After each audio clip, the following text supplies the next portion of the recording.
Yo, what is up? We've been logging in, we've been making tokens. Now it's finally time to take tokens and begin using them somewhere. Because just because we can make them still doesn't explain the concepts of authentication and now authorization, right? We need to somehow place this token on this request, and if it all checks out, only then are we allowed to let it be pizza time. So first things first, we have to go prevent pizza time from allowing us to see anything if there is no token in the first place. So writing that ourselves is going to require a little bit of wiring up here, so bear with me. So I think our login router is good to leave as is for Meow, so we're going to go ahead and leave that way. This users query, we're going to get back to later. Passwords file, no more needed on that one. Login indexer, we're done there. I'm going to collapse all these folders and just reopen the ones I need only. And there we go, just the pizza router, that's all I really care about. So first things first, we need to say if there is no token, don't let them get pizza time. So we can wire up a quick conditional. No token, no go. Easy enough, right?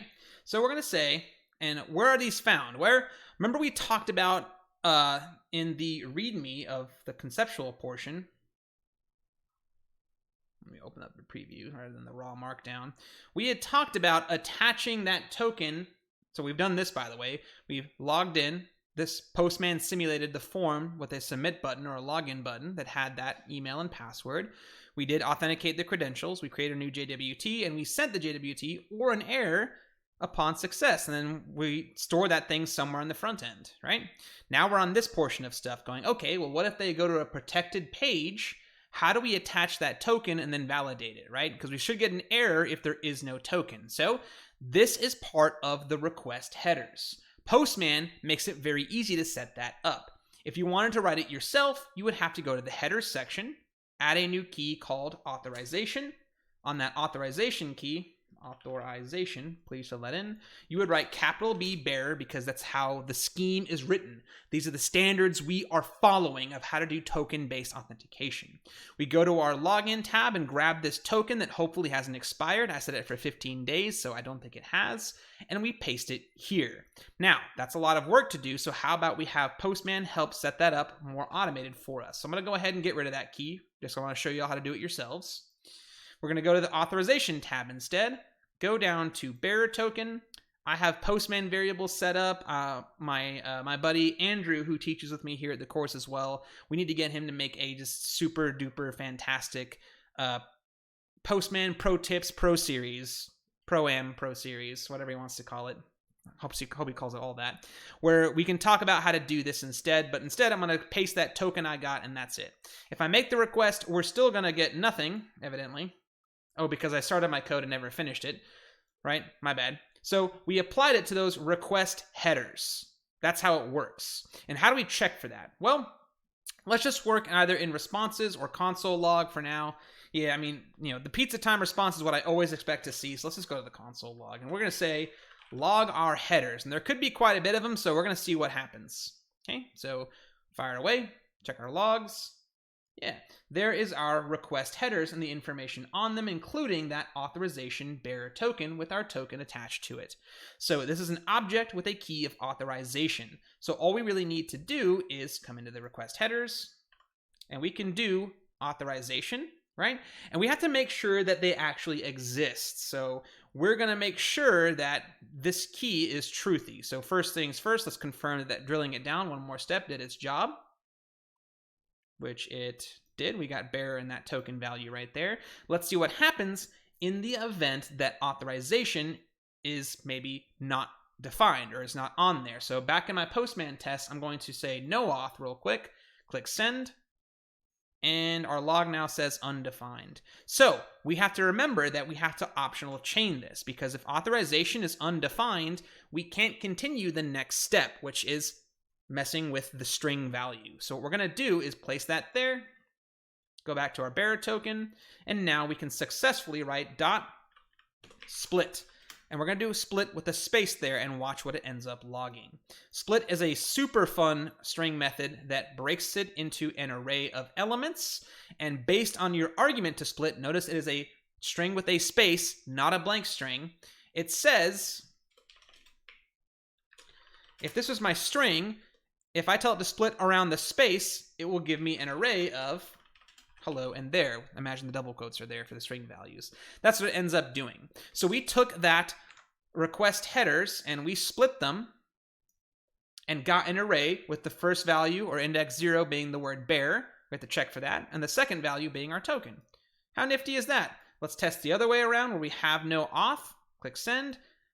We simply get undefined rather than an error. And that's what we want to have happen, because if we run .split when this is undefined, that's going to throw an error and break everything. So we want to make sure that we optional chain that. It's a cool JavaScript thing that got added, I think sometime last year actually, and it was available in TypeScript years before that, which makes TypeScript so freaking cool. So if we have this value, let's just store that into a variable. We'll call that our bearer token, like so. Oh, we need to assign a value, don't we? There we go. And next thing we need to do is we have to check two things.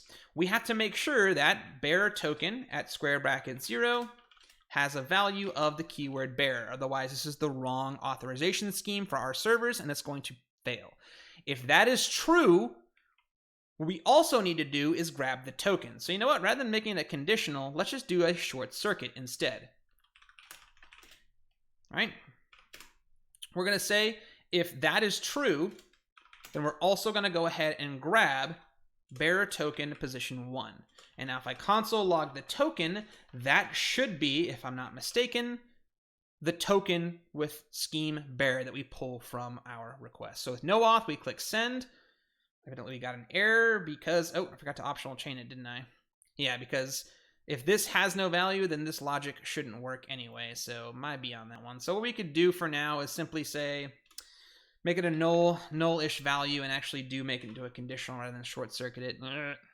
I always overthink this stuff. I mean, we could do a ternary right in line here. So we can say,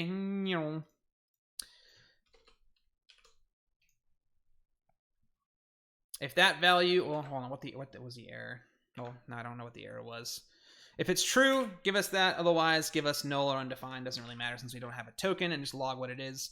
Although this part here shouldn't work if the whole thing doesn't work. So I'll say if bearer token is defined, then and token 0 is bearer, then that should be the token. Otherwise, it should be null. Well, let's give it a shot here. Pizza time. We got null because there's no auth, so that's good. So if there is no token, then don't continue, right? If there is no token, that means if any one of these conditions also isn't true, I mean, we shouldn't have the thing happen anyway. So by this point, we can log if there is no bearer token value at all, there's no bearer at all, or there is no token, like maybe we get past that and some kind of syntax error there broke down, I want to not have this code run anymore to send pizza time. And I also want to send a status of maybe 401, you are unauthorized, with a JSON message of, well, we can just say unauthorized because they're not authorized to get pizza time because they either don't have a token attached on the bearer strategy or the bearer scheme, or they don't have the proper authorization with the keyword bearer in there. So essentially we're just running some conditional tests to make sure that both authorization bearer exists there, and not only is the authorization bearer token, but there is a valid token afterwards. So, I mean, we could probably clean up these conditions, and that's good that we saw that because there is no auth. But if I do provide bearer token again, we should get pizza time. So we make sure that everything here checks out, and there's probably cleaner ways of writing these conditions than short circuits. Trying to do this live, though, and think logically and opposite of conditions, I still mess up to this day without a little bit of testing. So never be afraid to console log stuff. We just want to make sure that everything exists as we expect it to be. And if that's the case, well, we still got some more work to do. So what we're going to do now is validate or verify that the token is either not expired or it's also with the correct signature, right? So we got to say validate that token. That's the next step here. I'm going to be using the JWT library to do that. We're going to do our TypeScript style import up here. There we go. Man, my fingers are just typo city today, aren't they? And now that I have that JWT library, we're going to say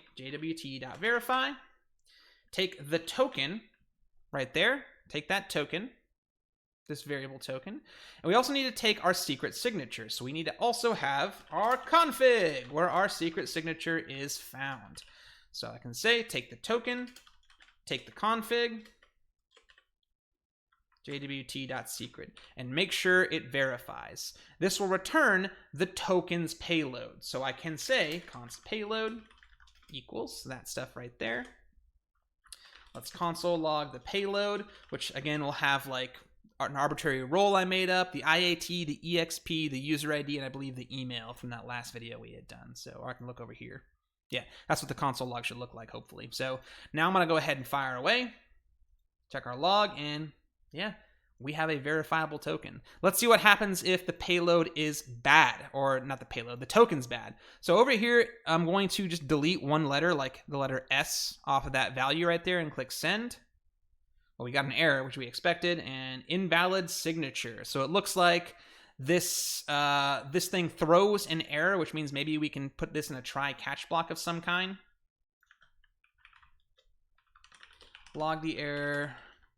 res.status 500.json message, my code sucks, let me know, exclamation point. And we could always send the error message as well if you wanted to. That way you don't have to constantly go back and look at your logs when something goes wrong. But paste all our original code in the try block, have that in the catch block, and now we have some custom error handling instead of that default error page we had seen just a second ago. So there is our custom error handling if we wanted to have some here. So that's very cool that that works that way.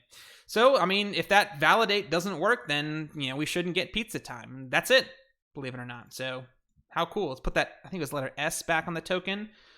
Everything validates, we have pizza time. And we can say pizza time for user ID. Or check this out, we can make a custom message. Enjoy your pizza time payload dot. And now, here's an interesting thing. We never described to TypeScript what our payload structure is. So while TypeScript's not going to like this, I know that this payload has a user ID and email property that I can incorporate in my message. So while I may have a TypeScript error temporarily, we can click send and check it out. We now have this endpoint wired up to check for the bearer authorization scheme, make sure it has a token, make sure that token validates, and if all that checks out, bam, we get our lovely little enjoy your pizza time test at test.com. So how do I prevent this from happening with all these errors? Well, I think if verified doesn't take a generic of what it returns, we can tell it what it returns. It's expecting to return a string or an object, so I could just say this thing should have an email property of value string like that. Now it's expecting that those as types. Yeah, go figure. So hold on. That should be fine.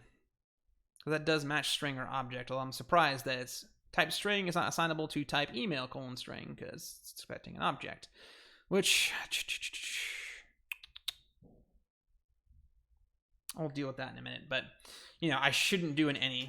I hate doing those, but I'll at least get rid of your error for now anyway. But more than likely what I'll have to do is just see where we can pass in either a generic or some kind of expected type here. Let's see if this works. Sometimes it takes a generic on the outside that I can tell it returns right there to override it. Yeah, there we go. So that's what you could do right there. Simply to override whatever it returns with my own custom. And, you know, this is a in-place written object for TypeScript, but what I could do is make an interface out of it, because I'll probably want to know what this thing is in multiple locations, or ultimately what I like to dub as the single source of truth. I'll probably move the token logic into a tokens utility file so I can just simply import some functions and use them rather than having to write all this stuff myself. But ultimately, this is all you have to do to get this working. You can even take this and move it to your own middleware if you want to. If there's interest in that, always drop me a line and maybe I'll add some new videos in the future to the course in this web series. But that's it. We have handled authentication, taking these login credentials and making sure they work, and authorization by presenting that token, checking for its existence, the correct syntax of its existence, then validating it, making sure that secret signature matches up, and then whoever it claims to be now has access to pizza time. So if you're using this like in your blog lab, you can use the payload user ID to say, this is the author of this blog post. In Chirper, if somebody is logged in and has a token, that person who is logged in with that token is who is writing these chirps. So you don't have to provide a username field or a user ID field on your Chirper labs. You can simply use the token's payload to say, this is who is writing this chirp.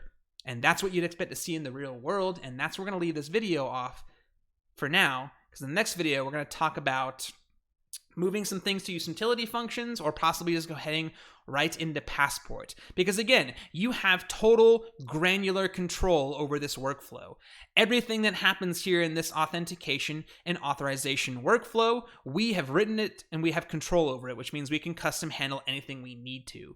We can start moving it out into their own functions, which will require some setup and some wrapping functions, some middlewares, but we're going to take all this information and try and modularize it and place it into the Passport workflow to let that get handled from there. And we're simply going to import and use our Passport middlewares over here in these routes instead. So with no further ado, I'll talk to y'all later, and I'll see y'all in the next series where we talk more about Passport.js.